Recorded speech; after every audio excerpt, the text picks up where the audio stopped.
أعوذ بالله من الشيطان الرجيم. بسم الله الرحمن الرحيم. شهر رمضان الذي أنزل فيه القرآن هدى للناس وبينات من الهدى والفرقان، فمن شهد منكم الشهر فليصم، ومن كان مريضا أو على سفر فعدة من أيام أخر، يريد الله بكم اليسر ولا يريد بكم العسر، ولتكملوا العدة ولتكبروا الله على ما هداكم ولعلكم تشكرون. أعوذ بالله من الشيطان الرجيم. ومن أظلم ممن منع مساجد الله أن يذكر فيها اسمه وسعى في خرابها، أولئك ما كان لهم أن يدخلوها إلا خائفين، لهم في الدنيا خزي ولهم في الآخرة عذاب عظيم. ولله المشرق والمغرب فأينما تولوا فثم وجه الله، إن الله واسع عليم. وقالوا اتخذ الله ولدا سبحانه، بل له ما في السماوات والأرض كل له قانتون، بديع السماوات والأرض وإذا قضى أمرا فإنما يقول له كن فيكون. وقال الذين لا يعلمون لولا يكلمنا الله أو تأتينا آية، كذلك قال الذين من قبلهم مثل قولهم تشابهت قلوبهم قد بينا الآيات لقوم يوقنون.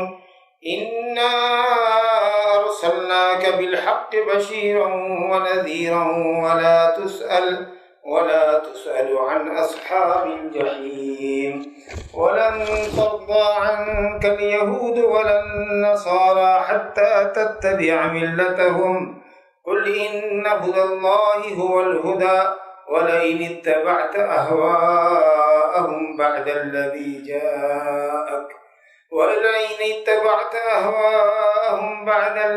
جاءك من العلم ما لك من الله من ولي ولا نصير. الذين آتيناهم الكتاب يتلونه حق تلاوته أولئك يؤمنون به، ومن يكفر به فأولئك هم الخاسرون. اللہ رب العالمین کا ارشاد ہے وَمَنْ أَظْلَمُ مِمَّنْ مَنَعَ مَسَاجِدَ اللَّهِ، اس شخص سے بڑا ظالم کون ہو سکتا ہے جو اللہ کی مسجد سے ایسے لوگوں کو روکے جو ان مسجدوں میں اللہ کے نام کو یاد کرنا چاہتا ہے، اور نہ صرف یہ کہ روکے بلکہ مسجد کو خراب اور برباد کرنے کی سعی کرے۔ اس شخص سے بڑا ظالم کون ہو سکتا ہے؟ یہ جو استفہام ہے، انٹروگیشن جس کو کہتے ہیں، یہ انکار کے لیے، یعنی اس شخص سے بڑا ظالم کوئی ہو ہی نہیں سکتا۔ اگر دنیا کا کوئی سب سے بڑا ظالم ہوگا تو وہی ہوگا جو اللہ کی مسجدوں میں اللہ کے نام کا ذکر کرنے والوں کو روکے مسجدوں سے اور مسجدوں کو برباد کرنا چاہے۔ ظاہر ہے کہ یہ آیت اشارہ کر رہی ہے کسی واقعے کی طرف، اور وہ واقعہ مفسرین نے کئی ایک ذکر کیا ہے، لیکن جو چیز زیادہ اوتھینٹک ہے وہ یہ کہ مشرکین مکہ نے حدیبیہ کے ساتھ صلح حدیبیہ کے موقع پر یا اس سے پہلے سن 7 ہجری میں 6 ہجری میں نبی صلی اللہ علیہ وسلم تشریف لے گئے عمرہ کرنے کے لیے، سب کو معلوم ہے 1400 صحابہ کے ساتھ، تو مشرکین نے جانے نہیں دیا، اور حدیبیہ کے مقام پر جس کو آج کل شمیسی کہتے ہیں، اس مقام پر روک دیا جو ادنی الحل ہے، حدود حرم کے جسٹ باہر، وہاں پہ روک دیا۔ لاکھ گفتگو شنید ہوئی لیکن انہوں نے موقع نہیں دیا، واپس بیرن واپس کر دیا مسلمان۔ اسی طریقے سے ایک صحابی حضرت سعد بن معاذ رضی اللہ عنہ ہیں، وہ خفیہ طور پر چھپ کر کے چلے گئے، مسجد میں طواف کیا کعبۃ اللہ کا، تو ابو جہل نے کہا کہ تم نے ہمارے دشمن کو یعنی محمد صلی اللہ علیہ وسلم کو پناہ دے رکھی ہے، تمہاری ہمت کیسے ہوئی کہ تم آگے کعبہ کا طواف کرو؟ یہ اس طریقے سے جو زبردستی تھی ان کفار کی، وہ گھر جو صرف اللہ رب العالمین کی بندگی کے لیے تعمیر کیا گیا تھا، یہ مشرکین ہیں، ان کو کب یہ زیب دیتا تھا کہ وہ موحدین کو کعبۃ اللہ میں داخل ہونے سے روکے، طواف کرنے سے، اللہ کے نام کو یاد کرنے سے، نماز پڑھنے سے روکے۔ ظاہر ہے کہ انہوں نے روکا تو اس سے بڑا روکنے والا، اس سے بڑا ظالم کوئی نہیں ہو سکتا۔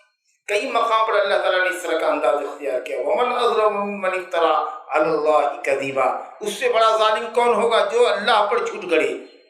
کسی پر بھی جھوٹ گڑنے والا ظالم ہوگا، لیکن اللہ پر جھوٹ گڑنے والا سب سے بڑا ظالم ہوگا۔ تو وہ اپنی اس صفت کی وجہ سے وہاں سب سے بڑا ظالم، اور روکنے کے اعتبار سے مسجد میں داخلے سے روکنے والا سب سے بڑا ظالم۔ تو اپنے اپنے سیدے کے اعتبار سے، اپنے اپنے کام کے اعتبار سے کئی لوگوں کو اللہ تعالیٰ نے قرآن مجید میں سب سے بڑا ظالم، سب سے بڑا ظالم، سب سے بڑا ظالم کہا ہے۔ اس میں یہ جو انداز ہے اللہ تعالیٰ کا کہ اس سے بڑا ظالم کون ہو سکتا ہے، اس نفی کے اندر ایک طرح کا چیلنج ہے کہ ہے کوئی تمہاری نگاہ میں اس سے بڑا بھی کوئی ظالم ہو سکتا ہے تو تم ہم کو بتاؤ۔ جو مسجد کے اللہ کی یاد کے لیے ہی بنائی گئی ہے، اللہ کے ذکر کے لیے بنائی گئی ہے، اقامت صلاۃ کے لیے بنائی گئی ہے، جو کعبۃ اللہ طواف کے لیے بنایا گیا ہے، اس میں طواف کرنے سے روکنا، اس میں نماز پڑھنے سے روکنا، اس سے بڑا بھی کوئی ظلم ہو سکتا ہے تمہاری نگاہ میں کوئی ظلم تو بتاؤ۔ اس میں ایک طرح کا چیلنج ہوتا ہے، استفہام جو انکار کے لیے ہوتا ہے، سیدھے کہہ دیتے ما احد ظالم یا اظلم، سب سے بڑا ظالم وہ ہے، سمجھا کہ نہیں، یا نہیں ہے ظالم مگر وہ۔ لیکن یہ کہنا کہ اس سے بڑا ظالم کون ہے، یہ جو انداز ہے یہ اللہ رب العالمین کا ایک انداز تحدی اور چیلنج کا ہے کہ ہے کوئی اگر تمہاری نگاہ میں ظالم تو تم کو بتاؤ۔ اللہ تو کہہ رہا کہ اس سے بڑا ظالم کوئی ہو ہی نہیں سکتا ہے جو اللہ کی مسجدوں سے روکے۔ تو مسجد سے مراد ہے کعبۃ اللہ، اور روکنے سے مراد وہی نبی صلی اللہ علیہ وسلم کو سن 6 ہجری میں عمرہ کرنے سے روکنا۔ اور کچھ مفسرین نے، علامہ ابن جریر طبری وغیرہ نے لکھا ہے کہ کبھی قدیم زمانے میں جب عیسائیوں کا یروشلم پر قبضہ تھا، بیت المقدس پر، تو بخت نصر نام کا جو ایک مجوسی بدماش ظالم بادشاہ تھا، اس نے رومی بادشاہ یعنی نصرانی بادشاہ اور اس کے لشکر کے تعاون سے بڑا توڑ پھوڑ مچایا بیت المقدس میں۔ اب بہت زیادہ یہودیوں کو قتل کیا، توریت کے نسخے جلا دیے، اور پھاوڑا لے کر کے اس نے مسجد اقصی کو چھتی گرست کیا، بہت بری طریقہ سے اس کو ڈھا دیا مختلف جگہ سے۔ اس کی طرف اشارہ این کا۔ اسی پر قیاس کر لیجیے، دنیا کی کوئی بھی مسجد جو اللہ کے ذکر کے لیے بنائی جاتی ہے، نماز پڑھنے کے لیے بنائی جاتی ہے، اس میں نمازی کو آپ روک رہے نہیں آنے دیتے، پوچھتے ہیں تمہارا مسلک کیا ہے، یہ کہاں آ گئے، ارے ان سے مسجد دھلواؤ، یہ لوگ کون سے آ گئے، کدھر سے آ گئے، ان سے مسجد دھلواؤ، تمہارے لیے یہاں کوئی جگہ نہیں ہے۔ بولے صاحب آمین کہنا ہے اور رفع الیدین کرنا ہے تو اپنے گھر میں نماز پڑھ لیجیے گا، ہماری مسجد میں مت آئیے گا۔ کیا یہ آیت اس پر فٹ نہیں ہو رہی ہے؟ اگر شرک کرنے کے لیے آئے ہیں، بدعت کرنے کے لیے آئے ہیں، فساد بھڑکانے کے لیے آئے ہیں، غلط یوجنا بنانے کے لیے آئے ہیں، نوجوانوں کو غڑغڑا کر کے گمراہی کے راستے پر ڈالنے کے لیے آئے ہیں، یقیناً یہ لوگ ہیں کہ جن سے مسجدوں کو پاک کیجیے، بھگائیے ان کو، مسجدیں مت آنے دیجیے، فساد پھیلانے کے لیے آتے ہو۔ لیکن جو نماز پڑھنے کے لیے آتا ہے، ذکر کے لیے آتا ہے، کہتا ہے درس قرآن دینا چاہتے، نہیں ہے یہاں کوئی درس قرآن کی اجازت نہیں ہے، تو مسجد بنائے کس لیے؟ تو یہ سب مسجدوں سے روکنے کا مسئلہ ہے۔ اسی طریقے سے کچھ لوگ اور بھی لوگوں کو روکتے ہیں مسجدوں سے، اس کے اندر علماء نے اس بات کو بھی داخل کیا، بہت اچھی بات لگی ان کو۔ یہاں تو ہماری مسجدوں میں نہیں، لیکن کعبۃ اللہ میں دیکھا ہے، مسجد حرام میں دیکھا ہے، مسجد نبی وغیرہ میں دیکھا ہے کہ کچھ لوگ ہوتے ہیں جو آئے نماز پڑھا اور جانے لگے تو اپنا مصلی بچھا دیا اور چلے گئے ہوٹل میں، کھا پی کر کے سو کر کے 12 بجے آئیں گے، لیکن ان کا مصلی پڑا رہے گا۔ اگر کوئی بیٹھ گیا تو اس کو اٹھائیں گے، نہیں یہ جگہ تو ہماری تھی، ریزرویشن چلتا ہے کیا مسجد میں؟ یا آپ لوگوں کو مسجد میں آنے سے روک رہے ہیں؟ وہ دیکھے گا ایک لائن سے مصلی بچھا ہوا ہے، پہلی صف میں کوئی نہیں بیٹھے گا، دوسری صف میں بیٹھے گا۔ پہلی صف میں بیٹھنے سے کیوں روکا آپ نے؟ ہر کوئی وہاں برابر ہے، ٹھیک ہے آپ بیٹھے ہوئے ہیں، استنجا کی حاجت ہوئی، آپ گئے استنجا کر کے لوٹے، بغل والے سے کہہ دیا کہ میں گیا اور آیا، لیکن گئے بیع و شراء کر رہے ہیں، خرید و فروخت کر رہے ہیں، کاروبار دنیا کر رہے ہیں، لیکن فجر کے بعد جو گئے تھے تو وہ مصلی بچھا ہوا ہے ظہر کے وقت تک، نو باڈی کین سٹ دیئر، کیونکہ وہ اس کا ریزرو ہے۔ یہ کیا ہے؟ یہ مسجد سے روکنا نہیں ہوا؟ تو علماء نے کہا کہ یہ بات بھی غلط ہے، مسجد میں ہر آدمی برابر ہے، جو پہلے آئے گا جہاں جگہ اس کو ملے گی وہاں ملے گی، چاہے وہ مسجد کا متولی ہو کہ امام ہو یا کوئی اور ہو، امام تو امام ہی ہوتا ہے، مطلب کوئی بڑا سے بڑا آدمی کیوں نہیں ہو، سمجھا کہ نہیں، وہ خود اس کے لیے جگہ خالی کر دے نہ پائیے تو اور بات ہے، لیکن کسی کو یہ حق نہیں ہے کہ پہلے سے آئے ہوئے آدمی کو پیچھے کر دے اور اس کی جگہ پر وہ کھڑا ہو جائے، یہ حق نہیں ہے۔ یہ اللہ کا گھر ہے، یہاں سب برابر ایک ہی صف میں کھڑے ہو گئے، محمود و ایاز، نہ کوئی بندہ رہا نہ کوئی بندہ نواز، بندہ و صاحب و محتاج و غنی ایک ہوئے، تیری سرکار میں پہنچے تو سبھی ایک ہوئے۔ دوسری بات یہ سمجھ میں آئی کہ ایک تو ظالم ہوتا ہے، ایک بڑا ظالم، سب سے بڑا ظالم ہوتا ہے، یعنی گناہ بھی اپنی سنگینی کے اعتبار سے ایک سے بڑھ کر ایک ہوتے ہیں، اسی طریقے سے نیکیاں بھی ایک سے بڑھ کر ایک ہوتی ہیں۔ اصل نماز اور روزہ دونوں فرض ہے، نماز اور زکوٰۃ دونوں ہی فرض ہے مثال کے طور پر، لیکن اہم عبادت کون ہے؟ نماز۔ جہاں جہاں بھی دیکھیے اقیموا الصلاۃ وآتوا الزکوٰۃ، پہلے نماز کو اللہ نے مقدم کیا، اس کے بعد زکوٰۃ کا ذکر کیا، پھر فرائض ہے، پھر اس میں نوافل ہے، عبادتیں بھی الگ الگ ہیں۔ اچھا، ان عبادتوں کو انجام دینے والا بھی جو جتنا زیادہ عبادت کو بجا لاتا ہے اور جو جتنا دلائل قدرت اور دلائل فطرت میں غور کرتا ہے، اس کے ایمان میں اسی حساب سے اضافہ ہوتا ہے۔ جس طریقے سے گناہ تر بتا ہے، گناہ سنگین سے سنگین تر گناہ ہے، کرنے والا جتنا پاپی ہو سکتا ہے گناہ کے حساب سے، اسی طریقے سے نیکی کرنے والا بھی کم و بیش جو نیکی کرتا ہے اس کے حساب سے اس کے بھی درجات ہوں گے۔ تو اہل سنت والجماعت کا یہ قول انتہائی صحیح ہے کہ ایمان بڑھتا اور گھٹتا ہے۔ جی، جو یقین ہے، ایمان ہے، تصدیق دل میں ہے، اس میں بھی اضافہ ہوتا ہے۔ حضرت ابراہیم خلیل اللہ کو کیا ایمان نہیں تھا اللہ رب العالمین کے احیاء موتا پر کہ وہ مردے کو زندہ کرتا ہے؟ لیکن پھر کیوں انہوں نے کہا رب ارنی کیف تحیی الموتی، اللہ نے کہا کہ تو مردے کو کیسے زندہ کرتا ہے؟ تو حضرت ابراہیم سے اللہ نے کہا اولم تؤمن، کیا تم نے ایمان نہیں لایا، یا تمہیں ایمان نہیں ہے، اس پر یقین نہیں ہے، تصدیق نہیں کرتے اس کی؟ قال بلا، یقین میں اور ایمان میں کوئی شک نہیں ہے میرے کہ تو مردے کو زندہ کرنے والا ہے، لیکن ہم چاہتے ہیں کہ اپنی آنکھ سے دیکھ لیں کہ تو مردے کو کیسے میرے سامنے زندہ کرتا ہے، تو میرے قلب کو اور اطمینان ہوگا، لیطمئن قلبی۔ تو معلوم یہ ہوا کہ دل کے اندر بھی یقین کی کیفیت بڑھتی اور گھٹتی۔ ایک ثقہ آدمی، بھروسے کا آدمی آ کر کے کہے کہ فلاں صاحب آئے ہوئے آپ سے ملنا چاہتے ہیں، ثقہ آدمی ہے، میں نے کہا ٹھیک ہے، درس کے بعد ملتا ہوں۔ پھر ایک دوسرا آدمی آیا کہ فلاں صاحب بیٹھے ہوئے ہیں آپ کا انتظار کر رہے ہیں۔ تو بتائیے، پہلے صاحب نے جب کہا، دوسرے نے پھر اسی بات کو ریپیٹ کیا، تو ہماری معلومات میں یقین پختہ ہوا کہ نہیں ہوا؟ تیسرا آدمی پھر آیا، اس نے کہا فلاں صاحب بیٹھے ہوئے ہیں، اور یقین ہوا کہ نہیں ہوا؟ اور چوتھی مرتبہ میں وہ آدمی خود سامنے آیا، تو اب یقین میں کوئی شک رہ گیا، ادنا شک بھی؟ تب بتائیے، تو معلوم ہوا کہ دل کے یقین میں بھی اضافہ ہوتا ہے، کم ہوتی، اور اعمال جتنے زیادہ آپ کریں گے اس حساب سے آپ کی ایمان میں بڑھوتری ہوگی، اور جس قدر زیادہ گناہ ہوگا اسی قدر ایمان آپ کا گھٹتا چلا جائے گا۔ تو جب ایک ہوتا ہے ظالم اور ایک ہوتا ہے اظلم، زیادہ بڑا ظلم کرنے والا، تو اس سے معلوم ہوا کہ ایمان میں اضافہ اور کمی ہوتی ہے۔ وسعی فی خرابہا، اور مسجد کو برباد کرنے کے چکر میں رہا۔ ایک تو مسجد کو برباد کرنا یہ کہ پھاوڑا لے کر کے مسجد کو توڑیے، ڈائنامیٹ کر دیجیے،